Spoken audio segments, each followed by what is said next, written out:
High, আমি সীমা। আমার ছোট একটি মিনি ব্লগে তোমাদের সবাইকে স্বাগত জানাই।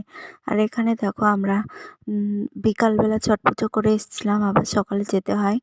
তো সকালে দেখো আমরা রেডি হয়ে গেছি, রেডি হয়ে একটু রাস্তায় আসলাম লাইটিংয়ের ভিডিও করার জন্য। তো রাস্তায় এসে দেখো ওটা আমার পেছনে আমার দিদির মেয়ে আছে, আর ওটার সাথে আমার দিদির জায়ের মেয়ে আছে।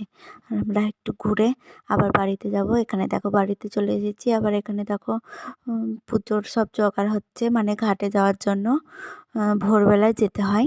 তো সেখানে দেখো সব কিছু জোগাড় হচ্ছে, আর আমি রেডি হয়ে গেছি। এখানে দেখো সব বাইরে বাইরে বের করে দিয়েছে। এবার সবাই যাবে ঘাটে।